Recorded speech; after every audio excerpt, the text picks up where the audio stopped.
Mango 1 year age ఉన్నటువంటి plantation ఉన్న area ఇది. ఇందులో ఇది ఆర్గానిక్ ఫార్మింగ్ కాబట్టి ఇక్కడ కలుపు పెద్ద సమస్య. కలుపుకి మామూలుగా ట్రాక్టర్ తోటి దున్నేస్తూ ఉంటాం. రోకి మధ్యలో ట్రాక్టర్ దున్నుతూ ఉంటుంది. అలాగే ఇటు ఒక సాలు, ఇటు నిలువ ఒక సాలు, అడ్డం ఒక సాలు వెళ్తుంది. అయితే మొక్క చుట్టూరు మటుకి కలుపు మాన్యువల్గా చేయాల్సి వస్తుంది. లేకపోతే మొక్కలు ఒక్కొక్కసారి డ్యామేజ్ అవుతూ ఉంటాయి ట్రాక్టర్ దగ్గరగా వచ్చినప్పుడు. అలాంటి చోట్ల వీడ్ మేనేజ్మెంట్ కోసం అని చెప్పి మనం ఇక్కడ చూడండి స్వీట్ పొటాటో వేసాం. ఇక్కడ స్వీట్ పొటాటో వేసాం. ఇదంతా కూడా ఈ స్వీట్ పొటాటో వేయటం వలన ఇంకొక 2 నెలలు అయ్యేటప్పటికి ఇది మొత్తం కవర్ చేసేస్తుంది. ఇక్కడ కలుపు దానంతటా అదే సప్రెస్ అయిపోతుంది.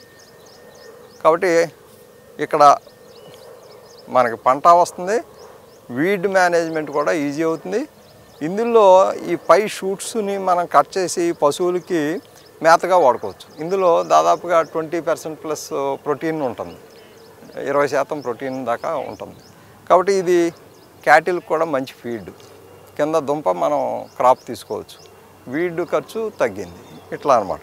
ఇట్లాగా అన్ని పంటల్లోని మనం వీలైనన్ని అన్ని రకాల పంటల్లోని ఎర్లీ స్టేజెస్లో ఇట్లాంటివి చేసుకుంటే మనకి కలుపు ఖర్చు తగ్గుతుంది ఆర్గానిక్ ఫార్మింగ్.